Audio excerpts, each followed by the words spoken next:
तो नमस्कार साथी मित्रों, फरी एक बार स्वागत है आपनो लोक जागृति चैनल ની અંદર। तो दोस्तों આજના વિડિયોની અંદર વિવિધ ખેડૂત સમાચાર, વિવિધ યોજનાઓ વિશે માહિતી આપવામાં આવી છે। તો વિડિયો પસંદ આવે તો વિડિયોને લાઈક કરી આપણી આ ચેનલ લોક જાગૃતિને સબસ્ક્રાઇબ જરૂરથી કરી લેજો।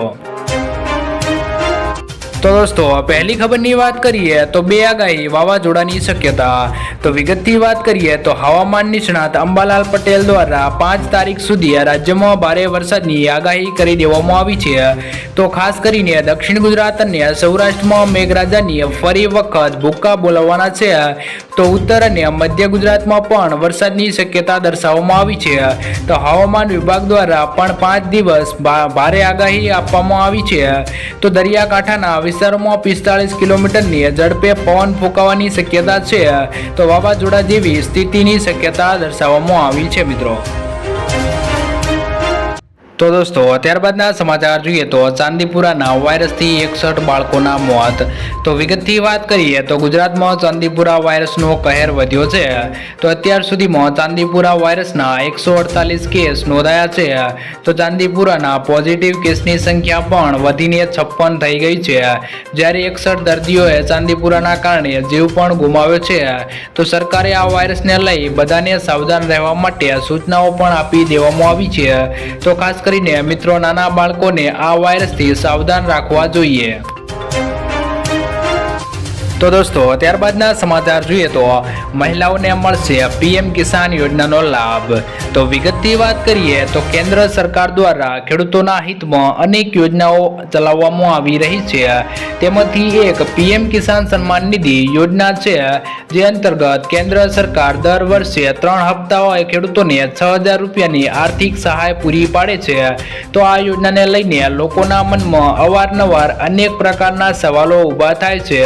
तो आ सवाल मांथी एक सवाल ए पण हतो के शुं महिला खेडूतोने पण पीएम किसान योजनानो लाभ मळे छे। तो तमने जणावी दઈએ के महिलाओने तेनो लाभ मळे छे के नहीं। तो तमने जणावी दઈએ के पीएम किसान सन्मान निधि आ योजना हेठळ मात्र पुरुषोने ज नहीं परंतु महिलाओ खेडूतोने पण समान लाभ आपवामां आवे छे। तो महिला नामे खेती माटे जमीन होवी जोईए। महिलाओए अन्य पात्रता मापदंडोने पण पूर्ण करवा आवश्यक छे, तो ज तेमने लाभ मळे छे मित्रों।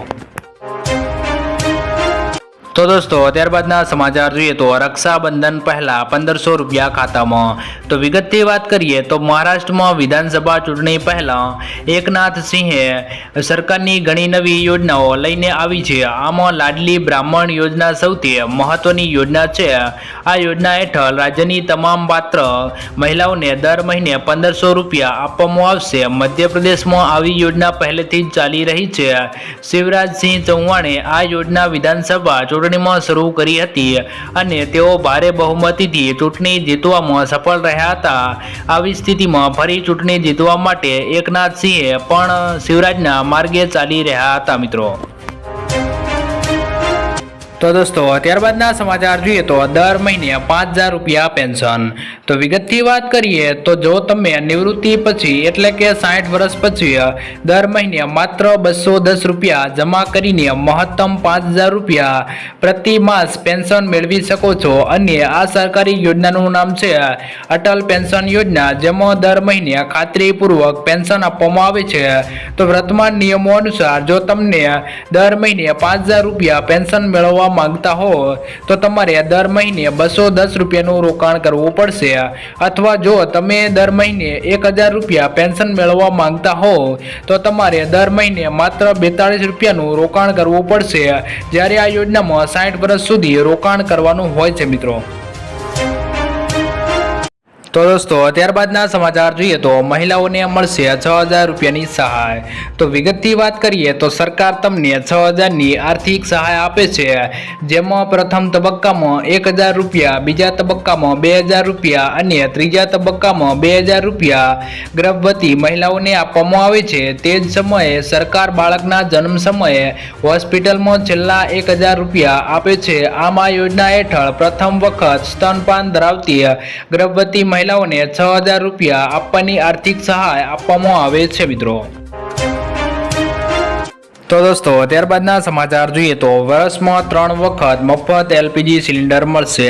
તો વિગતથી વાત કરીએ તો મુખ્યમંત્રી મેરી લાડલી બહેન યોજના મહારાષ્ટ્ર સરકાર દ્વારા ચલાવવામાં આવતી એક સામાજિક યોજના છે, જેના હેઠળ રાજ્ય સરકાર દર મહિને ગરીબ મહિલાઓને 1500 રૂપિયા આપે છે. તો હવે 1500 રૂપિયા આપવાની સાથે રાજ્ય સરકાર મહિલાઓને એક વર્ષમાં 3 ફ્રી ગેસ સિલિન્ડર પણ આપવા જઈ રહી છે. તો આ માટે રાજ્ય સરકાર અન્ન નાગરિક પુરવઠા અને ગ્રાહક સુરક્ષા વિભાગમાં આદેશ પણ જારી કરી દેવામાં આવ્યો છે મિત્રો. તો દોસ્તો ત્યારબાદના સમાચાર જોઈએ તો રાજ્ય સરકારનો મોટો નિર્ણય. તો વિગતથી વાત કરીએ તો રાજ્ય સરકાર દ્વારા કૌશલ્ય સાથે શિક્ષણના હેતુ સાથે રાજ્યના યુવાનોના કૌશલ્યને કેન્દ્રમાં રાખીને સ્કિલ સ્માર્ટ અભ્યાસ થકી 715 DE રોજગારી આપવાના ઉદ્દેશ્યથી કૌશલ્ય ધ સ્કિલ યુનિવર્સિટીની સ્થાપના કરવામાં આવી છે.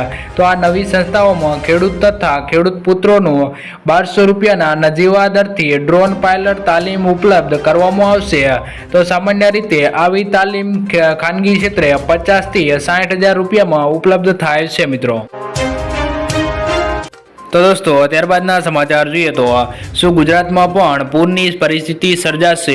તો વિગતથી વાત કરીએ તો આગાહીકાર અંબાલાલ પટેલ દ્વારા જણાવવામાં આવ્યું છે કે ભૌગોલિક સ્થિતિના કારણે દક્ષિણ સૌરાષ્ટ્રમાં ભારે વરસાદની શક્યતા છે. તો 2 ઓગસ્ટથી લઈને 5 ઓગસ્ટ વચ્ચે દેશમાં પશ્ચિમ ભાગોમાં ભારે વરસાદની શક્યતા દર્શાવવામાં આવી છે, જ્યારે 6 ઓગસ્ટે મધ્યપ્રદેશમાં ભારે વરસાદ પડશે, જેની અસર ગુજરાતમાં પણ થવાની શક્યતા છે.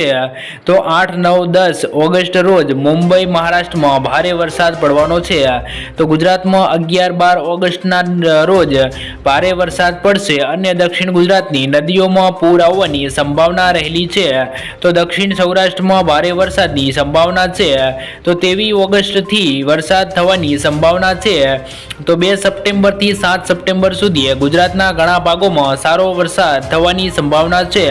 તો દક્ષિણ ગુજરાતમાં ધોધમાર વરસાદના કારણે પૂરની સંભાવના હવામાન નિષ્ણાત અંબાલાલ પટેલ દ્વારા વ્યક્ત કરવામાં આવી છે. તો ગુજરાતમાં વ્યાપક વરસાદ વચ્ચે અંબાલાલ પટેલની વરસાદની આગાહી છે. તો અંબાલાલ પટેલે જણાવ્યું હતું કે ઓગસ્ટ મહિનામાં દક્ષિણ ગુજરાતમાં ભારે વરસાદ પડી શકે છે. તો દક્ષિણ ગુજરાતમાં પણ પૂરની સ્થિતિ સર્જાઈ જશે મિત્રો. તો દોસ્તો ત્યારબાદના સમાચાર જોઈએ તો 15 ઓગસ્ટ સુધીમાં લોન માફ. તો વિગતથી વાત કરીએ તો તેલંગાણાના મુખ્યમંત્રી રેવંત રેડ્ડીએ 1 લાખ રૂપિયા સુધીની કૃષિ લોન માફ કરવાની જાહેરાત કરી છે. તો તેલંગાણાના CM દ્વારા કહેવામાં આવ્યું હતું કે બેંકોને સૂચના આપવામાં આવી છે કે ખેડૂતો દ્વારા લેવામાં આવેલી લોન તમને 15 તારીખ સુધી ચૂકવવામાં આવે. રાજ્ય સરકાર દ્વારા જારી કરાયેલી માર્ગદર્શિકા અનુસાર એવું કહેવામાં આવ્યું હતું કે 12 ડિસેમ્બર 2018 ના રોજ અથવા તો તે પછી આપવામાં આવેલી કૃષિ લોન માફ કરવાની હતી, જે 9 ડિસેમ્બર 2023 સુધીમાં ચૂકવવાની હતી. તેની પ્રક્રિયા ગુરુવાર 18 જુલાઈ 2024 થી શરૂ થવાની હતી અને 15 ઓગસ્ટ સુધીમાં પૂર્ણ થવાની છે મિત્રો. તો દોસ્તો આજના વિડીયોની અંદર આટલું જ. જો વિડીયો પસંદ આવ્યો હોય તો વિડીયોને લાઇક કરી દેજો અને વિવિધ ગુજરાતી સમાચાર માટે આપણી આ ચેનલ લોક જાગૃતિને સબસ્ક્રાઇબ જરૂરથી કરી લેજો.